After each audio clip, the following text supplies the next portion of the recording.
kuwa viongozi ndani ya taifa letu. Na mimi nirejee kumpongeza Mheshimiwa Rais kwa kumuona wanu na kumuunganisha na Profesa Mkenda pamoja na watendaji wakiongozwa na mama yetu Profesa mzito kabisa Mama Nombo, ili kuweza kupeleka mbele gurudumu hili la maendeleo kwenye sekta ya elimu. Lakini nongonongo zipo na zikosekani, ndio mambo ya siasa. Mimi nasema kimfaacho mtu chake. Sasa kama mama mtu aliyemlea hawezi kujua sifa zake na akaonyesha macheche, na tuko wabunge hapa wengine wana biashara, mfano Mheshimiwa Shabibi, Mheshimiwa Koka, watoto wao wamewapa ukurugenzi utendaji kwenye biashara zao na wanachapa kazi. Kwa hiyo hakika wanu una jambo ndani yako, na hakika utafika mbali katika nyanja za siasa kwa uwezo wa Mwenyezi Mungu. Lakini kaa vizuri na Profesa Mkenda, ni mlezi, na hakika basi wizara hii itaenda kutimiza yale yote ambayo yamewekwa kwenye ilani, kwenye mpango wa maendeleo, lakini kikubwa kwenye maono ya Mheshimiwa Rais. Lakini mimi kwa vile tunajadili bajeti, nipongeze sana wizara, na hapa ndo umakini wa Mheshimiwa Mkenda unaonekana. Mmefanya vizuri sana kwenye ukusanyaji wa maduhuli. Nimesoma taarifa yenu, mpaka kufikia Aprili mmeshakusanya zaidi ya 72%. Inaonyesha mwanga ikishafika mwezi wa 6 basi mtakuwa mmevuka zaidi ya 80%. Hongereni sana kwa hilo. Lakini pia nimevutiwa na mtiririko wa fedha, hususan za miradi ya maendeleo, na hasa zile fedha za ndani. Tunapoweza kutoa fedha za ndani kwenye miradi yetu ya maendeleo, hiyo ndio inatupa uhakika kwamba mambo yetu hayatokwama. Kwa hiyo tumeona mpaka Aprili zimeenda zaidi ya 60% kwenye fedha zetu za ndani, lakini zile fedha za nje zaidi ya 42%. Kwa hiyo hii inatuhakikisha kwamba vyuo vya VETA vitakamilika, mashule yataongezeka na mambo mengi yataenda. Lakini mimi natokea kule Kondoa mjini, Mheshimiwa Mwenyekiti. Namuomba Mheshimiwa Waziri na watendaji wote, management ya wizara na wakurugenzi wote wa taasisi ambao mnachapa kazi wizara, nimesoma kwenye peji 97 Roman 1, mmejipanga kuwezesha ujenzi na upanuzi wa miundombinu katika shule 30 za amali.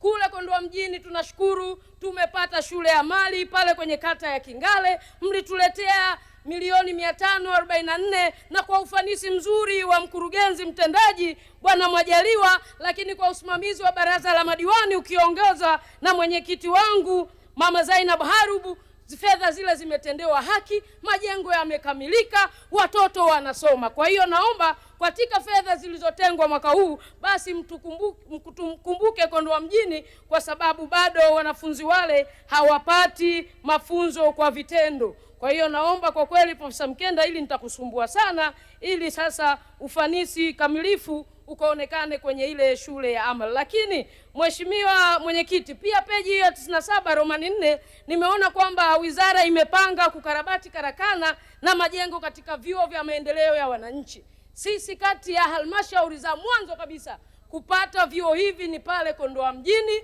kwenye kata ya Seria, mtaa wa Munguri. Tunacho chuo hiki cha maendeleo ya wananchi cha Munguri, hakika kinafanya vizuri na wanafunzi wanaendelea na masomo yao, lakini kimekuwa chuo kongwe.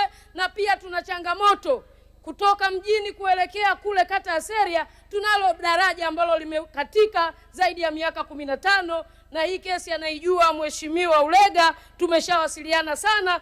Bila hilo daraja hiki cheti 30 nitakipoteza.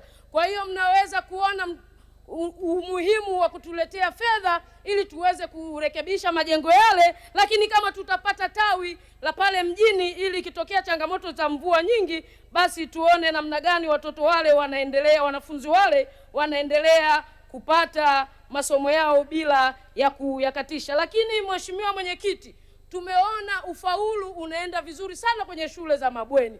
Kwa hiyo tunawaomba kule tulikopanga kujenga mabweni, basi hasa kwenye kata ambazo ziko pembezoni ama kata ni kubwa, mitaa imetawanywa kwa mbali, twende tukajenge ili kunusuru pia madhara ambayo yanawafika wanafunzi hususani wa kike.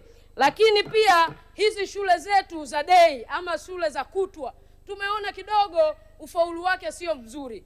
Kule sisi kama wananchi tukishirikiana na baadhi ya viongozi tumekuwa tukibuni kufanya makambi, na kwa kweli Mheshimiwa Mwenyekiti, makambi haya yamekuwa na matokeo chanya.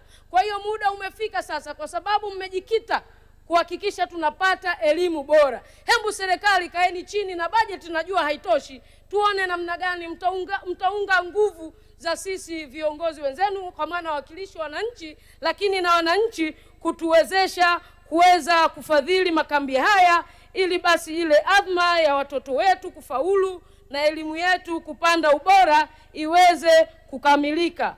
Baada ya kusema hayo, niendelee yaliyofanyika kwenye sekta ya elimu. Sisi wote ni mashahidi. Leo hii kwa kweli ufaulu umepanda, majengo yanapendeza. Leo ukifika kwangu kule kijijini Suruke, unakuta darasa la chekechea sawa sawa tumezoea kuona huko Masaki, Msasani, lakini yamefika kule kwa wanyonge wenzangu wa Kondoa mjini. Hizi zote ni jitihada za Daktari Samia Suluhu Hassan, na ambaye amejikita pia kuokoa akili nzuri za watoto wa kike, na mimi naunga mkono Samia Scholarship. Kwa kweli malengo yake ni mema, na sasa hivi mmejipanga kuongeza wanafunzi 1000 wapya. Basi kale ka utaratibu tuwekeni wazi, na sisi wako Warangi wenzangu na Waburunge wenye akili waweze nao kuwa wanufaika wa Samia Scholarship. Baada ya kusema hayo, naunga mkono hoja. Asante sana Mheshimiwa Mariam Litopile. Nimtaja Mheshimiwa Nyamizi Simon Mhoja, Mheshimiwa Cecilia Daniel Pareso na Mheshimiwa Salma Rashid Kikwete ajiandae. Asante Mheshimiwa Mwenyekiti kwa kunipa fursa nami nichangie katika wizara hii ya elimu.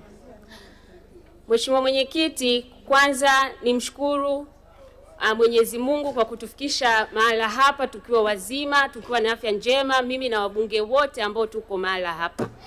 Lakini pia tumshukuru Mheshimiwa Rais wa Jamhuri ya Muungano wa Tanzania Dr. Samia Suluhu Hassan kwa kuendelea kuboresha elimu kwa watu wenye ulemavu, sambamba na wasaidizi wake Profesa Mkenda na Mheshimiwa Wanu. Kwa kweli tunaona juhudi zenu na tunaona matokeo kabisa, tunayaona kwa walimu na mashule mbalimbali ambayo mnaendelea kuifanyia kazi. Mheshimiwa Mwenyekiti, mimi moja kwa moja naomba nijikite katika elimu jumuishi, na muda ukiruhusu basi nitaenda na pointi nyingine. Mheshimiwa Mwenyekiti, hapa tulipofikia ni tofauti na tulikotoka. Mfumo wa elimu Tanzania hasa kwa watu wenye ulemavu uko tofauti. Kuna regular school, shule za kawaida. Hizi shule ambazo wengi tunaona zimejengwa tangu enzi za ukoloni mpaka sasa hivi zipo, ambapo pia hata watu wenye ulemavu walikuwa, lakini haziwi rafiki kwa makundi ya watu wenye ulemavu. Lakini kuna intellectual school. Hizi shule ni shule ambazo zinakuwa za kawaida, lakini kunakuwa na kitengo cha watu wenye ulemavu, labda mfano labda ni viziwi peke yao au ni wasioona peke yao. Lakini pia kuna special school. Hizi ni shule maalum ambazo zilikuwepo na bado zinaendelea. Hizi ni kwa ajili ya wale watoto ambao ni wanaenda moja kwa moja, wanahitaji shule maalum kwa ajili ya uangalizi mzuri na wa karibu, lakini ili waweze kupata elimu. Zipo na zinaendelea. Lakini kwa sasa hivi Mheshimiwa Mwenyekiti, kuna elimu jumuishi. Elimu jumuishi ipo na inaendelea kusonga mbele. Tunashukuru wizara inaendelea kuikazia kabisa mpaka imeweka mwongozo au naweza nikasema mkakati wa elimu jumuishi. Tunaishukuru sana serikali. Kwa kupitia hivyo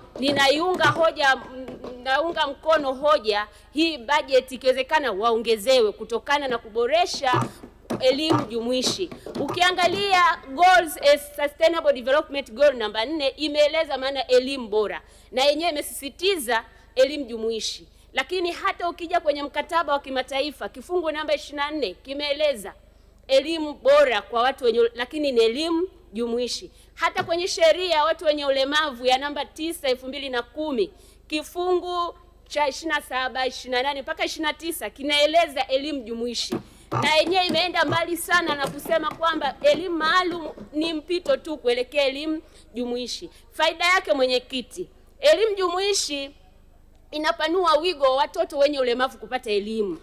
lakini pia kupunguza unyanyapaa na ubaguzi kwa watoto hasa kwenye jamii, kwa sababu mtoto akiwa na dhati kwa Daktari Samia Suluhu Hassan kwa kazi kubwa iliyotukuka anayoendelea kuwafanyia Watanzania wote kwa ujumla.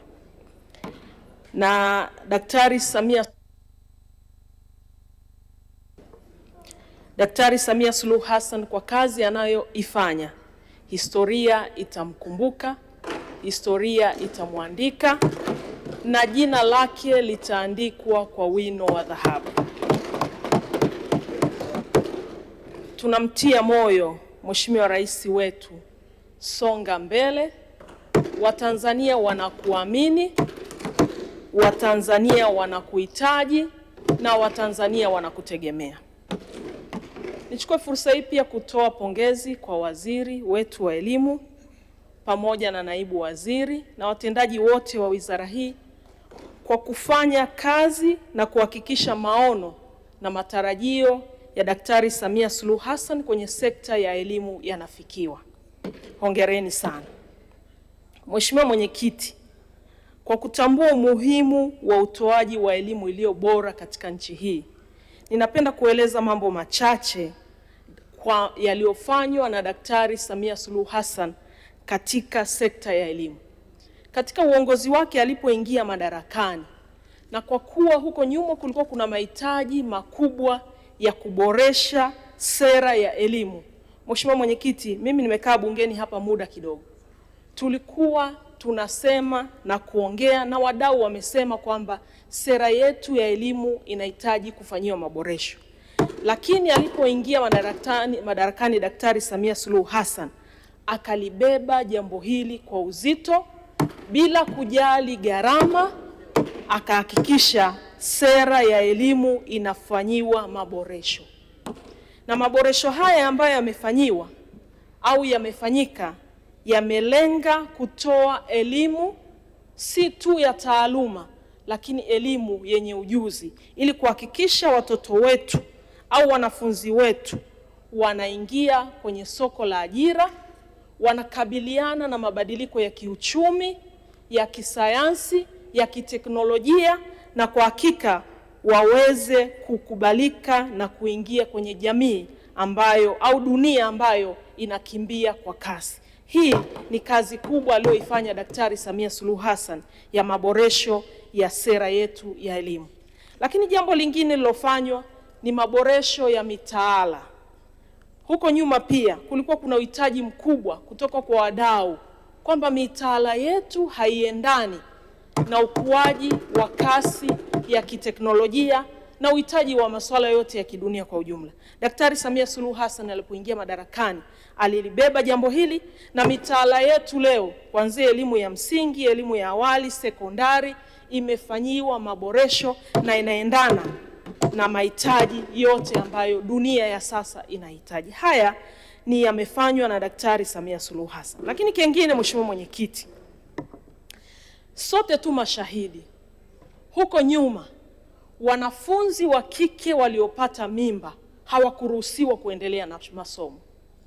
Wanafunzi hawa walipopata mimba kutokana na sababu mbalimbali, walirudi majumbani kuendelea na ulezi, kuendelea na maisha.